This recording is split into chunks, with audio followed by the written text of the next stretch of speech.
ഞങ്ങളും ക്രൂശിക്കപ്പെട്ട ക്രിസ്തുവിനെ പ്രസംഗിക്കുന്നു.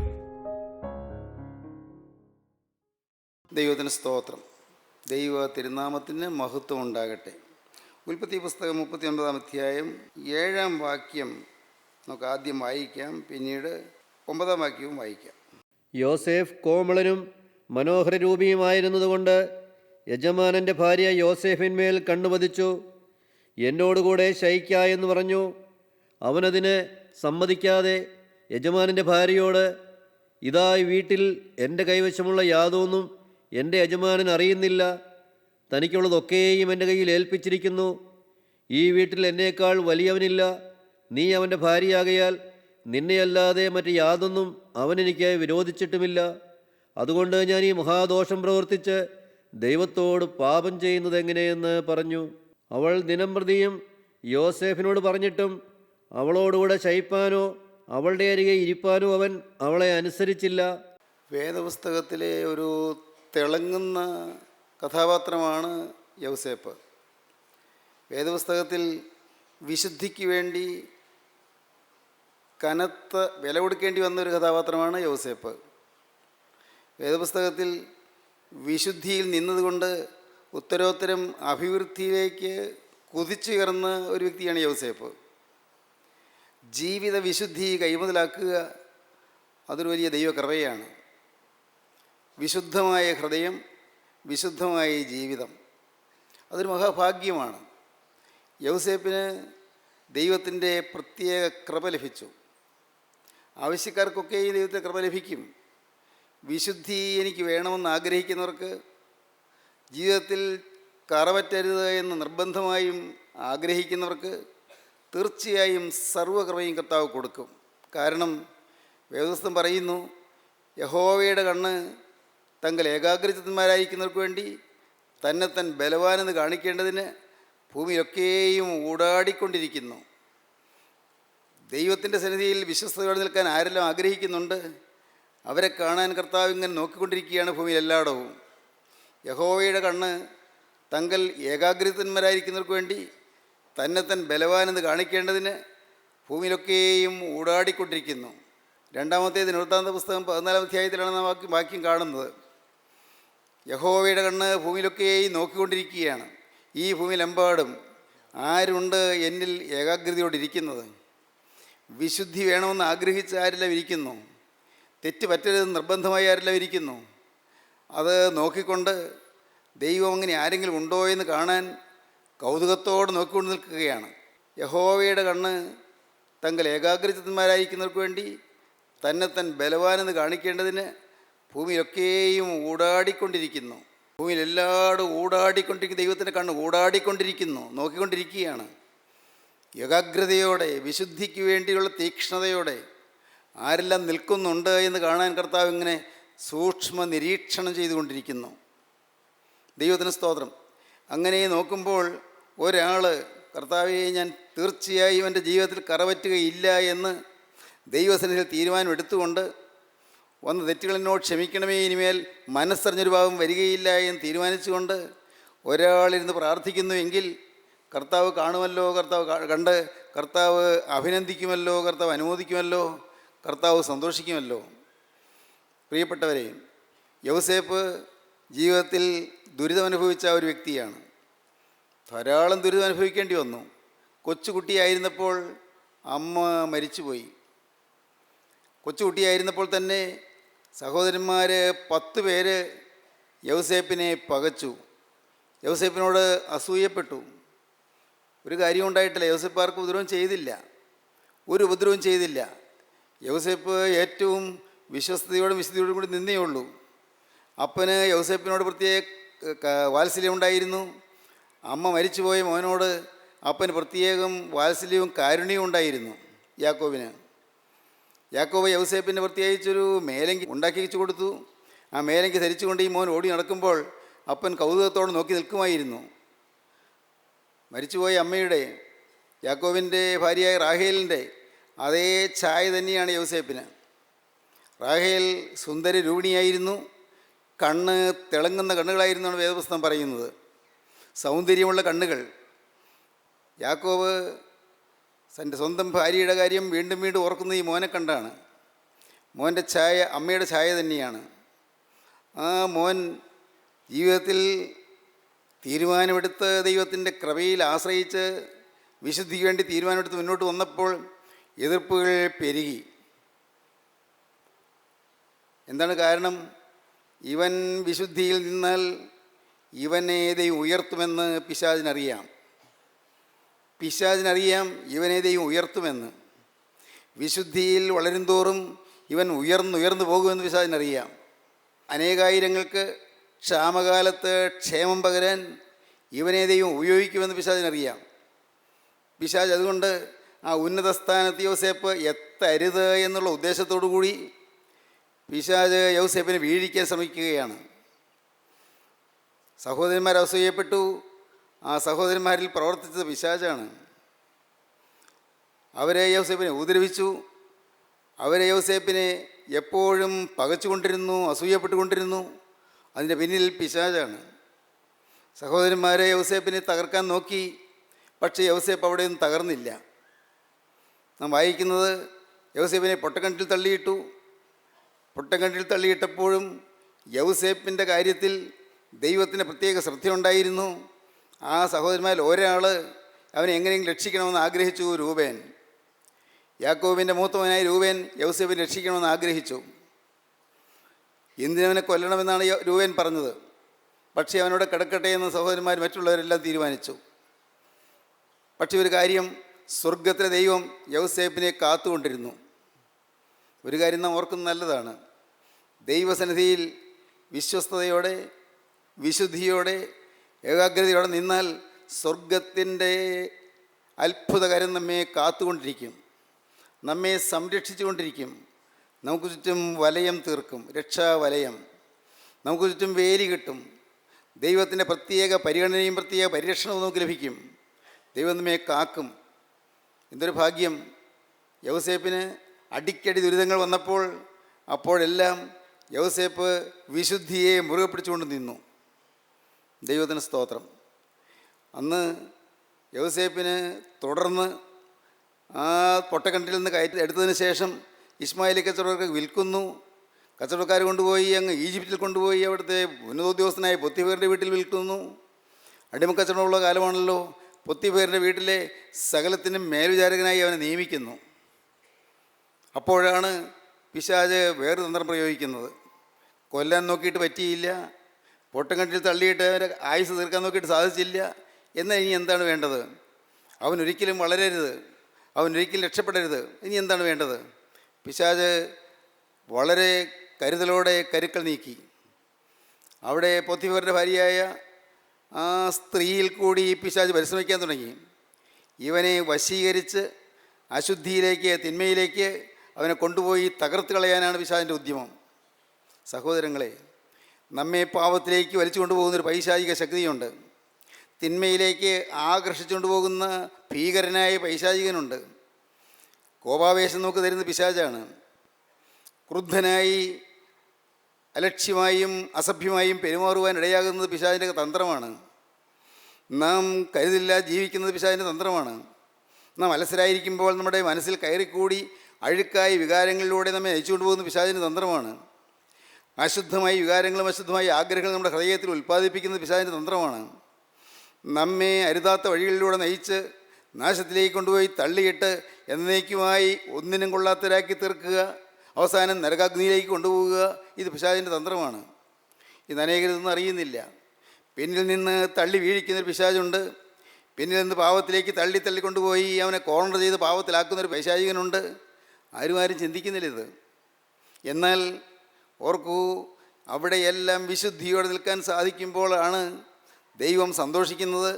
ദൈവത്തിൻ്റെ പദ്ധതി വളരെ അത്ഭുതകരമായി നിറവേറുന്നത്. നമ്മെ ഓരോരുത്തരെക്കുറിച്ചും കർത്താവിനൊരു പദ്ധതിയുണ്ട്. കർത്താവിന് വ്യക്തമായൊരു പ്ലാനുണ്ട് നമ്മെ ഓരോരുത്തരെക്കുറിച്ചും. നിങ്ങളെക്കാര്യം പ്രത്യേകം ശ്രദ്ധിക്കണം. എന്നെക്കുറിച്ച് എൻ്റെ ദൈവത്തിൻ്റെ ഒരു പദ്ധതിയുണ്ട്.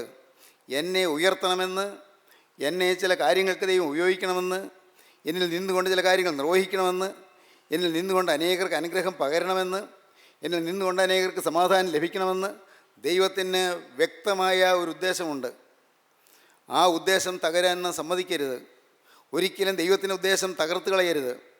ദൈവത്തെ നാം തോൽപ്പിക്കരുത്. ദൈവത്തെ തോൽപ്പിക്കരുത്. എന്താണ് പറഞ്ഞതിൻ്റെ അർത്ഥം? ദൈവം ജയിക്കണം, പിശാച് തോൽക്കണം. എന്തു വേണം? ദൈവവും പിശാചും നമ്മുടെ യുദ്ധത്തിൽ, യുദ്ധക്കളം മനുഷ്യൻ്റെ ജീവിതമാണ്, മനുഷ്യൻ്റെ ഹൃദയമാണ്. മനുഷ്യൻ്റെ ഹൃദയത്തിൽ പിശാച് യുദ്ധം നടത്തിക്കൊണ്ടിരിക്കുകയാണ്. ദൈവവും പിശാചും തമ്മിലുള്ളതായ യുദ്ധം.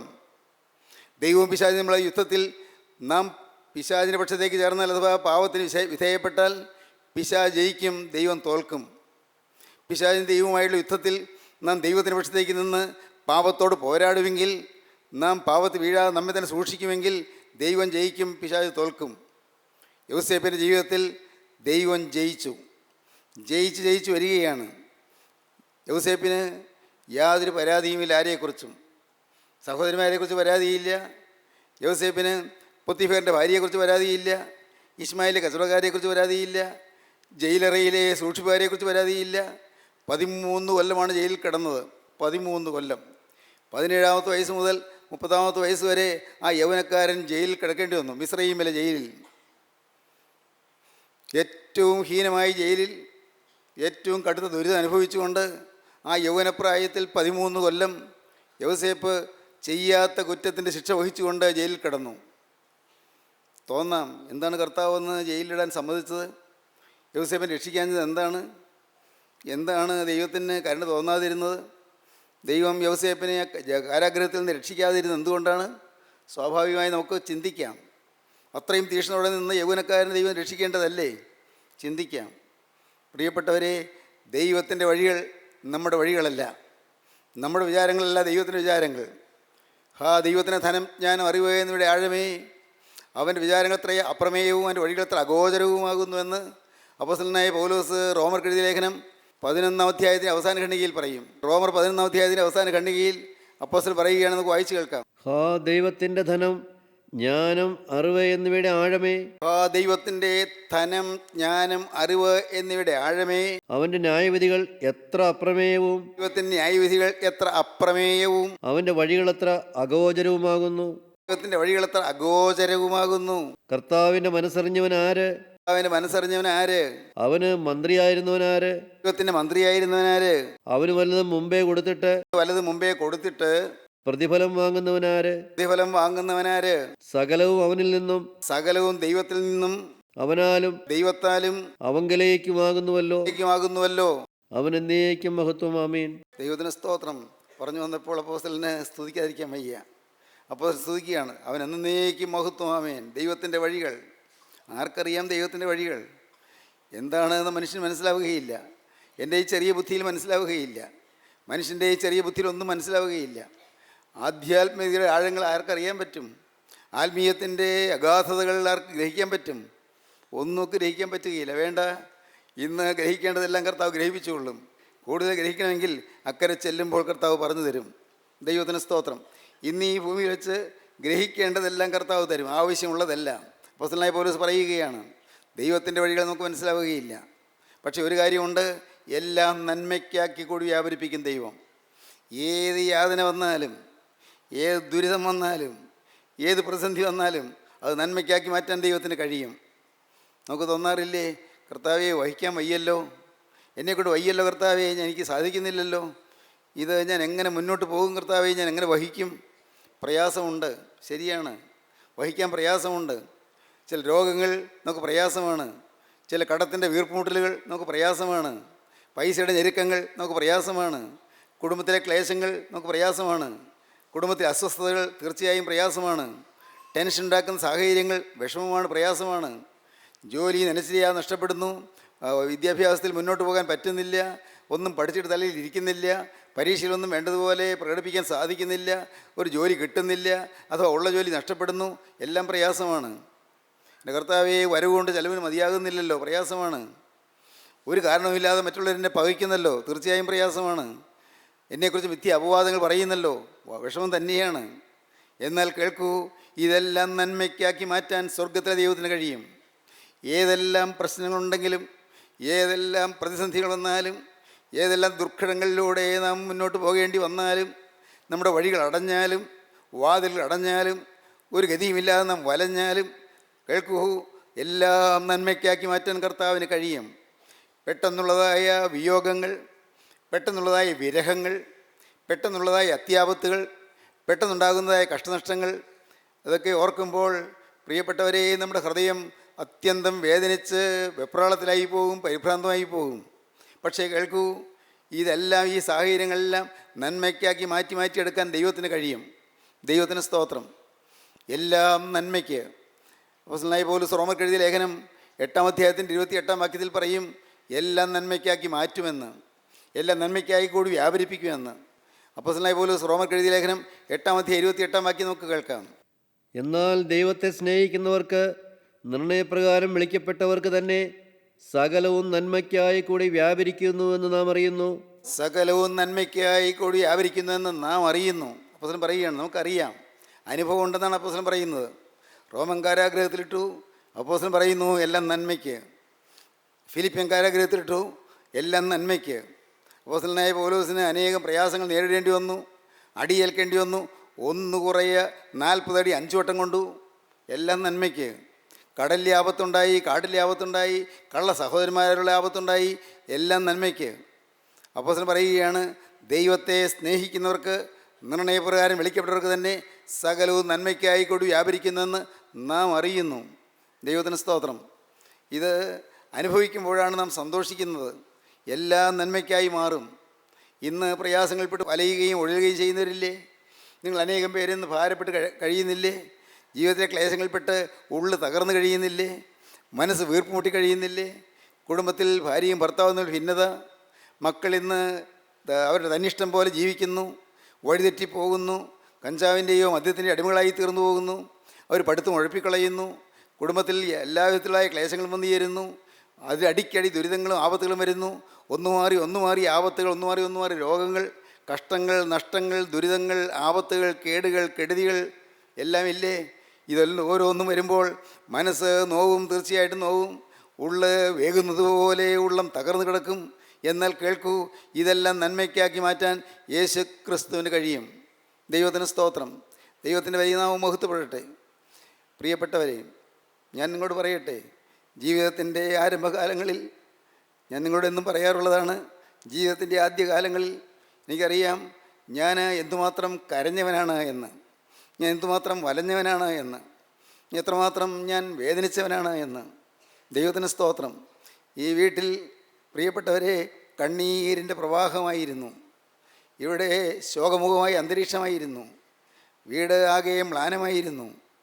വാടിയ മുഖമായിരുന്നു. ചിരിയില്ല, സംസാരമില്ല, മിക്കവാറും മൗനം, മൂകത. ദൈവത്തിന് സ്തോത്രം.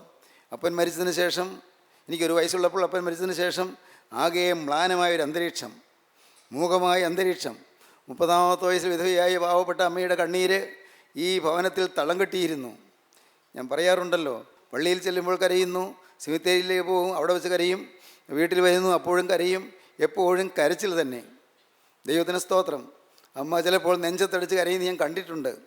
എങ്കിലും കർത്താവേ, ഞാൻ എന്ത് മഹാഭാവം ചെയ്തിട്ടാണ് എനിക്കിത് വന്നത് എന്ന് അന്ന് എനിക്കും തോന്നി. എൻ്റെ ദൈവമേ, എന്താണ് ഞങ്ങൾക്കിങ്ങനെ വന്നത് എന്ന്. ദൈവത്തിന് സ്തോത്രം. ഞാൻ ഇത് വീണ്ടും വീണ്ടും പറയുന്നത്, അപ്പൻ്റെ നഷ്ടം തന്നെയാണ്, അപ്പൻ പോയത് നഷ്ടം തന്നെയാണ്. എന്നാൽ ഞാനൊന്നറിയുന്നുണ്ട്, ഞാൻ ആ വേദനിച്ച് പിടയുന്ന കാലത്ത് എനിക്ക് ഒരു ദൈവം കൂടിയേ കഴിയുമായിരുന്നുള്ളൂ. എനിക്ക് ഒരു നാഥൻ വേണമായിരുന്നു, എനിക്ക് ഒരു അപ്പൻ വേണമായിരുന്നു, എനിക്കൊരു കർത്താവ് വേണമായിരുന്നു, എനിക്കൊരു നടത്തിപ്പുകാരൻ വേണമായിരുന്നു. ഞാൻ അനാഥനായി പോയിരുന്നു. അതുകൊണ്ട് ജീവിതം തകർന്നവനായി തീർന്നപ്പോൾ ഞാൻ ഭാഗ്യവശാൽ വലഞ്ഞ നിരാശയിൽ അങ്ങ് കൂപ്പുകുത്തിപ്പോയപ്പോൾ സ്വർഗത്തിലെ ദൈവത്തിൻ്റെ കൃപ എന്നെ സന്ദർശിച്ചു. ദൈവത്തിൻ്റെ വചനം എനിക്ക് ലഭിച്ചു. വചനം എന്നെ ഉണർത്തി. വചനം എന്നെ അടിക്കടി നയിച്ചുകൊണ്ടിരുന്നു. വചനം എൻ്റെ ഹൃദയത്തെ പിളർന്നു. വചനം എൻ്റെ ഹൃദയത്തെ കീറി. വചനം എൻ്റെ ഉള്ളത്തിൽ അസ്ത്രം തറയ്ക്കുന്നത് പോലെ തറച്ചു. ദൈവത്തിന് സ്തോത്രം. അന്ന് ഏങ്ങലടിച്ച് കരഞ്ഞുകൊണ്ട് ഈ നിസ്സാര ജീവിതം യേശുവിൻ്റെ കൈകളിലേക്ക് സമർപ്പിച്ചു. ദൈവത്തിന് സ്തോത്രം. ഞാൻ പറയട്ടെ, അതൊരു ഭാഗ്യമാണ്. ജീവിതം സമർപ്പിക്കാനിടയായാൽ ഭാഗ്യമാണ്. പ്രിയപ്പെട്ടവരെ, നിങ്ങൾക്ക് ഈ ജീവിതം യേശുവിൻ്റെ കരങ്ങളിൽ കൊടുക്കാമോ? യാതനയുള്ള ജീവിതം യേശുവിന് കൊടുക്കാമോ? രോഗമുള്ള ശരീരം യേശുവിന് കൊടുക്കാമോ? നിങ്ങൾക്ക് ഇന്ന് കരുത്തില്ലാത്ത ജീവിതം, ഇന്ന് പ്രയാസപ്പെടുന്ന ജീവിതം, ഇന്ന് വിഷമസന്ധികളിൽ തളരുന്ന ജീവിതം, ഇന്ന് രോഗബാധയേറ്റ് വലഞ്ഞ ജീവിതം, ഇന്ന് പലതരത്തിലുള്ളതായി പീഡകളേറ്റ് ഉലയുന്ന ജീവിതം ഉടയവൻ്റെ കൈകളിലേക്ക് ഇന്ന് കൊടുക്കാമോ? കാണാം അവനത് പൊന്നാക്കി തരുന്നത്. ദൈവത്തിന് സ്തോത്രം. അവൻ നിങ്ങളെ വളർത്തുന്നത്, യേശുക്രിസ്തു അപ്പനായി വരുന്നത്, യേശുക്രിസ്തു നാഥനായി വരുന്നത്, യേശുക്രിസ്തു ഉടമസ്ഥനായി വരുന്നത്, യേശുക്രിസ്തു ഉടയവനായി വരുന്നത്. അവൻ നിങ്ങളുടെ കാര്യങ്ങൾ ഏറ്റെടുക്കും, അവൻ നിങ്ങളുടെ കാര്യങ്ങൾ നോക്കും. സ്വർഗത്തിലെ അപ്പ എന്ന് വിളിക്കുമ്പോൾ മോനെ എന്ന് വിളിച്ചുകൊണ്ട് ഓടി വരുന്നത് നിങ്ങൾക്ക് അനുഭവിക്കാം. ദൈവത്തിന് സ്തോത്രം. അപ്പ എന്ന് വിളിക്കുമ്പോൾ, അപ്പോൾ ആ വിളിയുടെ അർത്ഥം അറിഞ്ഞുകൊണ്ട് വിളിക്കുമ്പോൾ അപ്പൻ ഓടി വരുന്നത് നിങ്ങൾക്ക് അനുഭവിക്കാം. സ്വർഗസ്ഥനായി ഞങ്ങളുടെ പിതാവേ എന്ന് വിളിക്കുന്നത് അർത്ഥം അറിഞ്ഞുകൊണ്ടാണ്. ദൈവത്തിന് സ്തോത്രം. സ്വർഗത്തിലെ അപ്പ എന്ന് വിളിക്കുന്നത് അപ്പനോടുള്ളതായ സ്നേഹവും ബഹുമാനവും ആദരവും ഭക്തിയും നിറഞ്ഞുകൊണ്ടാണ്. വെറുതെ ചൊല്ലിക്കൂട്ടുകയല്ല, വെറുതെ പറഞ്ഞു കൂട്ടുകയല്ല. 17-ാമത്തെ വയസ്സിൽ മാനസാന്തരപ്പെട്ടപ്പോൾ എനിക്ക് ലഭിച്ചത്, ഞാൻ പുസ്തകം നോക്കി ശരിക്ക് പ്രാർത്ഥിക്കാൻ തുടങ്ങി. അതുവരെ പുസ്തകം നോക്കി പ്രാർത്ഥിക്കില്ല, കാരണം എനിക്കെല്ലാം കാണാതെ അറിയാം. പ്രാർത്ഥന മുഴുവൻ കാണാതെ അറിയാമായിരുന്നു, നമസ്കാരം മുഴുവൻ കാണാതെ ചൊല്ലുമായിരുന്നു, പക്ഷേ അർത്ഥം അറിയാൻ വയ്യ. മാനസാന്തരപ്പെട്ടപ്പോൾ ഞാൻ പുസ്തകമെടുത്ത്, പ്രാർത്ഥനാ പുസ്തകം എടുത്ത് ഓരോന്ന് നിർത്തി വായിക്കാൻ തുടങ്ങി. അപ്പോൾ അർത്ഥം അറിഞ്ഞ് വായിക്കാൻ തുടങ്ങിയപ്പോഴേക്കും ആ പ്രാർത്ഥന എൻ്റെ ഹൃദയത്തിൽ നിന്നായി. അതുവരെ ചുണ്ടിലേ പ്രാർത്ഥനയുള്ളൂ, ഇപ്പോൾ ഹൃദയത്തിൽ നിന്നായി പ്രാർത്ഥന. പുസ്തകത്തിൽ എഴുതിയ പ്രാർത്ഥന തന്നെയാണ്, പ്രാർത്ഥനാ പുസ്തകത്തിലുള്ള പ്രാർത്ഥന തന്നെയാണ്, പക്ഷേ അർത്ഥം പറഞ്ഞ് പ്രാർത്ഥിക്കാൻ തുടങ്ങി. അപ്പോൾ അർത്ഥം പറഞ്ഞ് പ്രാർത്ഥിക്കാൻ തുടങ്ങുമ്പോൾ വേഗം ചൊല്ലിത്തീർക്കാൻ പറ്റുന്നില്ല, ഇടയ്ക്ക് വിട്ടുപോകുന്നു. കാരണം അങ്ങനെ വെള്ളം പൊളിച്ചു വിട്ടതുപോലെ ചൊല്ലിക്കൊണ്ട് പോകുമ്പോൾ അത് ഇടയ്ക്കൊന്ന് വിട്ടാൽ പിന്നെ വീണ്ടും ആദ്യം മുതൽ തുടങ്ങണം. അതുകൊണ്ട് പുസ്തകം നോക്കി വായിക്കാൻ തുടങ്ങി. പുസ്തകം നോക്കി പ്രാർത്ഥിക്കാൻ തുടങ്ങിയപ്പോൾ അർത്ഥം അറിഞ്ഞ് പ്രാർത്ഥിച്ചു. ദൈവത്തിന് സ്തോത്രം. അപ്പോഴാണ് പ്രാർത്ഥനയുടെ ശക്തി ജീവിതത്തിൽ പ്രസരിക്കാൻ തുടങ്ങിയത്. പ്രാർത്ഥനയുടെ ശക്തി ജീവിതത്തിലൂടെ ഒഴുകാൻ തുടങ്ങി. അപ്പോഴാണ് പ്രാർത്ഥനയിൽ കൂടി പരിശുദ്ധാത്മാവ് ശരീരത്തിലൂടെ ഇങ്ങനെ ഒഴുകുന്ന അനുഭവിക്കാൻ തുടങ്ങി. അപ്പോഴാണ് രോഗങ്ങൾ മാറുന്നത്. രോഗങ്ങൾ മാറി. ദൈവത്തിന് സ്തോത്രം. അമ്മയ്ക്ക് രോഗം, പെങ്ങൾക്ക് രോഗം, എനിക്ക് രോഗങ്ങൾ മാറി. സഹോദരങ്ങളെ, നിങ്ങളോട് പറയട്ടെ, ദൈവം മനുഷ്യൻ്റെ ജീവിതത്തിൽ അത്ഭുതം പ്രവർത്തിക്കുന്നു. ഇന്ന് ഇത് കേട്ടുകൊണ്ടിരിക്കുമ്പോൾ നിങ്ങൾക്ക് വേണമെങ്കിൽ, സഹോദരങ്ങളെ, ഞാൻ അങ്ങനെയാണ് പറയുന്നത്, നിങ്ങൾക്ക് വേണമെങ്കിൽ യേശുവിൻ്റെ ബലിഷ്ഠമായ ഭുജങ്ങളിലേക്ക് നിങ്ങളുടെ ഭാവി ഏൽപ്പിച്ചു കൊടുക്കാം. യേശുവിൻ്റെ കരങ്ങളിലേക്ക് നിങ്ങളുടെ ജീവിതം വിട്ടുകൊടുക്കാം. യേശുവിനോട് നിങ്ങൾക്ക് പറയാം, കർത്താവേ, ഞാൻ അഗതിയാണ്, ഞാൻ അനാഥനാണ്, കർത്താവേ, എനിക്ക് ആരുമില്ല. അതുകൊണ്ടുള്ളത് എന്ന് വിചാരിച്ചവർ പോലും തക്ക സമയത്ത് സഹായമായി തീരാൻ പറ്റാത്തവരാണ്. അവർക്ക് മനസ്സിലാത്തതുകൊണ്ടല്ല, പക്ഷെ കഴിവില്ലാത്തതുകൊണ്ട്. കർത്താവെ, സ്നേഹിക്കാനുണ്ട്, സഹായിക്കാനുണ്ട്, പക്ഷെ അവർ കഴിവില്ലാതെ പോയാൽ എന്ത് ചെയ്യും? കർത്താവെ, എനിക്ക് എൻ്റെ അപ്പനായി നീ എൻ്റെ ജീവിതത്തിലേക്ക് വരണം, എൻ്റെ നാഥനായി നീ എൻ്റെ ഹൃദയത്തിലേക്ക് വരണം, എൻ്റെ ഉടയവനായി നീ എൻ്റെ ഹൃദയത്തിലേക്ക് വരണം, നീ എൻ്റെ ജീവിതത്തിലേക്ക് വരണം. ഇത് നിങ്ങൾ പ്രാർത്ഥിക്കണം. നിങ്ങൾക്ക് തന്നെ തരാനാണ് യേശു കുരിശിൽ മരിച്ചത്. യേശുക്രിസ്തു കുരിശിൽ മരിച്ചത് നിങ്ങൾക്ക് തന്നെ തരാനാണ്, തൻ്റെ ജീവൻ തരാനാണ്. ആ ജീവൻ വെച്ചത് എനിക്ക് തരാനാണ്. മക്കളെ, നിങ്ങൾക്ക് തരാനാണ്. സഹോദരങ്ങളെ, നിങ്ങൾക്ക് തരാനാണ്. യേശുവിൻ്റെ ജീവനാണ് തരുന്നത്, യേശുവിൻ്റെ തിരുരക്തമാണ് തരുന്നത്, യേശുവിൻ്റെ ശക്തിയാണ് തരുന്നത്, യേശുവിൻ്റെ രാജ്യമാണ് തരുന്നത്, യേശുവിൻ്റെ സ്വർഗമാണ് തരുന്നത്, യേശുവിൻ്റെ സമാധാനമാണ് തരുന്നത്, യേശുവിൻ്റെ സ്നേഹമാണ് തരുന്നത്, യേശുവിൻ്റെ വിശുദ്ധിയാണ് തരുന്നത്. നിങ്ങൾക്ക് വേണമോ അത് ഏറ്റുവാങ്ങാൻ? വേണമോ? നിങ്ങൾക്ക് ആഗ്രഹമുണ്ടോ? എങ്കിൽ ഇപ്പോൾ നിങ്ങൾക്ക് ഹൃദയം അങ്ങോട്ട് താഴ്ത്തി കൊടുക്കാം. കർത്താവേ, എനിക്ക് വേണം എൻ്റെ യേശുവിനെ, എനിക്ക് വേണം എൻ്റെ യേശുവിനെ. യേശുവിൻ്റെ സ്നേഹം എനിക്ക് വേണം, യേശുവിൻ്റെ ആളത്വം എനിക്ക് വേണം, യേശുവിൻ്റെ ഛായ എനിക്ക് വേണം, യേശുവിൻ്റെ വിശുദ്ധി എനിക്ക് വേണം. വേണം കർത്താവേ, എൻ്റെ യേശുവിനെ എനിക്ക് വേണം. ഹല്ലേലൂയ, എൻ്റെ യേശുവിനെ എനിക്ക് വേണം. എനിക്ക് വേണ്ടി ജീവൻ വെടിഞ്ഞവനെ നിന്നെ എനിക്ക് വേണമെന്ന് പറഞ്ഞുകൊണ്ട് അവൻ്റെ കരങ്ങളിലേക്ക് നിങ്ങളെ കൊടുക്കൂ. കാണാം യേശു നിങ്ങളെ ഏറ്റെടുക്കുന്നത്, യേശു നിങ്ങളെ പൊന്നാക്കി എടുക്കുന്നത്, യേശു നിങ്ങളെ തനി തങ്കമാക്കി മാറ്റുന്നത് അനുഭവിക്കാം. ദൈവം നിങ്ങൾ അനുഗ്രഹിക്കട്ടെ. നമുക്ക് പ്രാർത്ഥിക്കാം. കാരുണ്യവാനായ ഞങ്ങളുടെ സ്വർഗീയ പിതാവേ, ഈ മനോഹരമായ സമയത്തിനായി ഞങ്ങൾ നിന്നെ സ്തുതിക്കുന്നു. കർത്താവേ, ഞങ്ങൾ തരുന്നത് ഏറ്റുവാങ്ങാൻ അവിടുന്ന് കടന്നു വന്നിരിക്കുന്നതിനായി ഞങ്ങൾ നിന്നെ സ്തുതിക്കുന്നു. കർത്താവേ, നിൻ്റെ വചനം കേട്ട എല്ലാവരെയും അനുഗ്രഹിക്കണമേ. നാനാ ദേശങ്ങളിൽ നീ വചനം കേൾക്കുന്നവരെ അവിടെ തൃക്കരം നീട്ടി ആശീർവദിക്കണമേ. എല്ലാവരെയും നന്മകൾ നിറയ്ക്കണമേ. യേശു ക്രിസ്തുവിൻ്റെ പരിശുദ്ധമായ നാമത്തിൽ തന്നെ. ആമീൻ.